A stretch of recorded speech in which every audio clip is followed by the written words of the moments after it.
جو انسان ذاکر نائک لاکھوں لوگوں کو مسلمان کر چکا اور صبح شام قرآن اور حدیث کا پیغام پوری دنیا میں پھیلا رہا، بعد میں پہلے قرآن اور حدیث کا ریفرنس دیتا ہے، اس کو یہ 2 ٹکے کے ٹھگ باز دین فروش مولوی کوکب نورانی اور صحابہ کو گالیاں دینے والے عامر لیاقت نے 2 منٹ میں کافر بنا دیا، کیونکہ ان کا دھندا بند ہو رہا تھا۔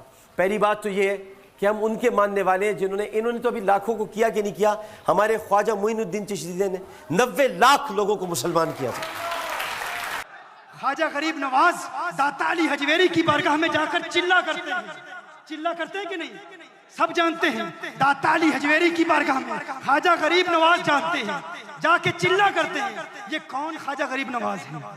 میں پوچھنا چاہتا ہوں، ارے قبروں پر جانے والے 90 لاکھ کو کلمہ پڑھاتے ہیں، قبروں کے منکروں تم نے کتنوں کو کلمہ پڑھایا ہے؟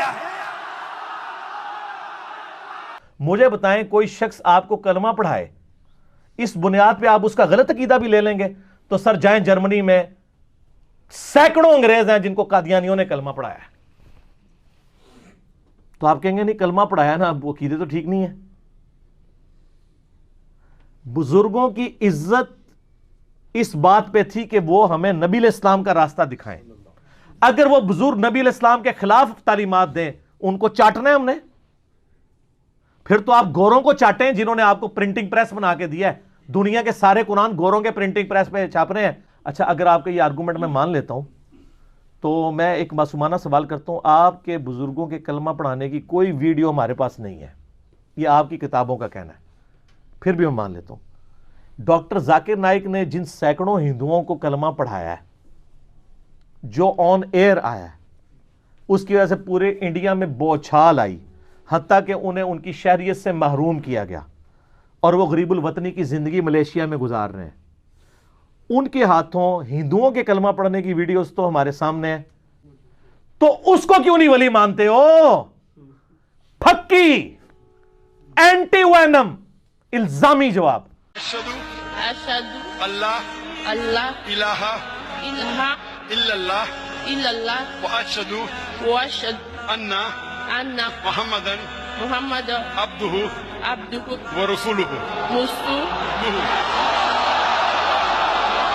اشہدو اللہ الہ الا اللہ واشہدو ان محمدن عبدہ ورسولہ۔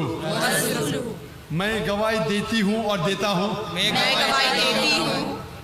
کہ اللہ کے علاوہ کوئی معبود نہیں اور محمد صلی اللہ علیہ وسلم اس کے بندے اور پیغمبر ہے۔ ماشاءاللہ۔ اب کیا کہیں گے؟ عہدے عقیدے سے ہی نہیں سر، تواڈے بابیاں دے بھی عقیدے نال سانوں اختلاف ہے۔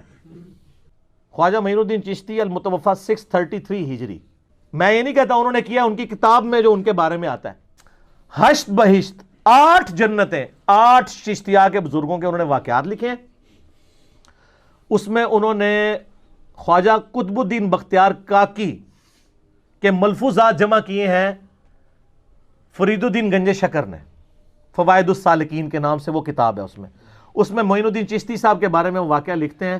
وہ کہتے ہیں ایک دفعہ وہ خاص حالت میں بیٹھے ہوئے تھے اور اس خاص حالت کے اندر ایک بندہ ان کے پاس آیا اور ان کو کہنے لگا کہ جی میں نے آپ کا مرید ہونا ہے۔ انہوں نے کہا اچھا مرید ہونا ہے تو سنا کلمہ کیسے پڑھتا ہے؟ کہا جی کلمہ پڑھتا ہوں لا الہ الا اللہ محمد رسول اللہ۔ انہوں نے کہا اچھا مرید ہونا ہے تو پہلے ایک دفعہ پڑھ لا الہ الا اللہ چشتی رسول اللہ۔ وہ کہتا ہے مرید چونکہ صادق یقین والا تھا، اس نے فوراً پڑھ دیا، تو شیخ نے اسے مرید کر لیا اور پھر کہا کہ یہ جو میں نے پڑھوایا تھا نا، صرف ٹیسٹ کرنے کے لیے پڑھوایا تھا، کلمہ وہی ہے، میری کیا اوقات ہے، اٹھو مت بیٹھو۔ تو ہم کہتے ہیں یار کیا سیدنا ابوبکر عمر عثمان و علی یہ کلمے پڑھایا کرتے تھے کسی کو چیک کرنے کے لیے؟ اور مجھے بتائیں چیک کرنے کے لیے صحیح کلمہ پڑھایا جاتا ہے یا الٹا کلمہ؟ صحیح کلمہ۔ اچھا دوسرا کہتے ہیں بعد میں توبہ کی، نہ، توبہ ایسے نہیں ہوتی، توبہ یوں ہوتی ہے کہ میں نے کفر کیا تھا تو میرا بھی نکاح ٹوٹ گیا، میری پیر سے بیعت ٹوٹ گئی، تو میں اب توبہ کرتا ہوں، پہلے میں مرید ہو کے آنا پھر تنوں اپنے عقد وچ لینا مریدیت وچ۔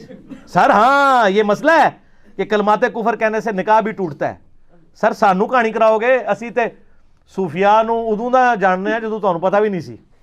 ਅੱਛਾ, ਬੈਤ ਵੀ ਗਈ, ਈਮਾਨ ਵੀ ਗਿਆ, ਔਰ ਸ਼ੇਖ ਸਾਹਿਬ ਪਹਿਲੇ ਤਾਂ ਜਾ ਕੇ ਨਿਕਾਹ ਵੀ ਕਰਾਣਗੇ ਨਾ ਬੀਵੀ ਨਾਲ ਆਪਣਾ, ਕਿਉਂਕਿ ਨਿਕਾਹ ਵੀ ਟੁੱਟ ਗਿਆ।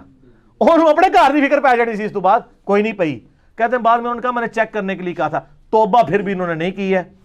اور اس طریقے سے یہ ویسے منسوب ہے، میں نہیں کہتا انہوں نے کروایا ہوگا، چونکہ یہ ضد کر رہے ہیں، ٹھیک ہے پھر بھگتو۔ تو ہم یہ کہتے ہیں جن بزرگوں کے نام کی دھونس ہمیں آپ لگا رہے ہیں، ہم وہ معاملات تو آپ سے نہیں ڈسکس کرتے جو انہوں نے اللہ کی گستاخی کی، ان الحق کہہ کے یا سبحانی معظم و شانی کہہ کے، وہ تو آپ تعویل کر لیں گے کہ با خدا دیوانہ باش۔ لیکن جو نبی علیہ السلام کی گستاخی کی ہے بزرگوں نے نہیں، ان کی کتابوں میں ہے۔ اچھا، وہ کتابوں کو بھی مانیں گے نا تو وہ بھی بزرگوں کی لکھی ہوئی ہیں، اور ایک بزرگ ہی دوسرے کے بارے میں نقل کر رہے ہیں، اور اس کو بھی اگر کنڈیم کر دیں گے تو چھاپنے والوں کا کیا بنے گا؟ وہ بھی بزرگ ہیں، کوئی بھی نہیں بچے گا۔ میرے محبوب کی بارگاہ میں آواز بھی بلند ہو گئی، سب اعمال برباد، سب اعمال برباد، تمہاری نمازیں، تمہارا روزہ، تمہارے حج، زکوٰۃ، تسبیحات، خطابات، بیانات، شیخ الحدیث ہو، شیخ القرآن ہو، شیخ التفسیر ہو، محدث، مقرر، خطیب، عالم، جو کچھ بھی ہو، بروز قیامت سب کچھ منہ پہ مارا جائے گا۔ کیوں؟ کیونکہ محبوب کی توہین کی ہے، محبوب کی گستاخی کی ہے۔